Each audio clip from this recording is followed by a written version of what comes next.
லஞ்சுக்கு வாரத்துக்கு ஒரு நாள் சம்மர் சீசன்னாலே கம்மங்கூழ் தான் இருக்கும். ஸோ கம்மங்கூழ் குடிச்சு, அதுக்கு சைட் டிஷ்ஷா இந்த அப்பளம் சாப்பிட்றப்ப செம்ம டேஸ்ட்டா இருக்கும். மார்னிங் கொஞ்சம் விளக்கேத்துறப்ப கொஞ்சம் ப்ரிப்பேர்டா இல்லாததுனால, காமாட்சி விளக்கும், வராகி அம்மன் விளக்கு மட்டும் தான் ஏத்திருந்தேன். எனக்கு விளக்கி வச்சதுலேருந்து எந்த விளக்கும் ஏத்தல. நாகம்மாவுக்கு விளக்கேத்துனதோட சரி.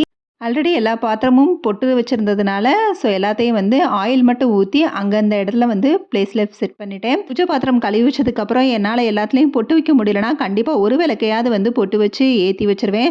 ஸோ அந்த மாரியே தான் இப்போ 1 வீக்கா ஓடுச்சு. இன்னைக்கு தான் எல்லாத்தையுமே செட் பண்றதுக்காக அரிசி கூட போட்டு வைக்கல. பச்சரிசி காயின் வச்சு, அன்னலட்சுமி, கோமாதா எல்லாத்தையும் வச்சாச்சு. திரி மட்டும் ஈவினிங் விளக்கேத்துறப்ப போட்டுக்கலான்னு சொல்லி திரியும் போட்டு விடல. அப்புறம் உப்பு ரீஃபில் பண்றதையும் பண்ணியாச்சு. அதோட காயின் வச்சாச்சு. விரல் மஞ்சள் மட்டும் இப்போதைக்கு இல்ல. உப்பு மேல வைக்கிறதுக்காக. ஸோ மத்தபடி எல்லாத்தையுமே சூப்பரா ரெடி பண்ணிட்டேன். இன்னொரு தனி காமாட்சி விளக்கு நாகம்மாவுக்கு மட்டும் வாரத்துக்கு ஒரு நாள் ஏத்துவேன். அந்த விளக்கு ஏத்துறப்ப மத்த விளக்கு ஏத்த மாட்டேன்.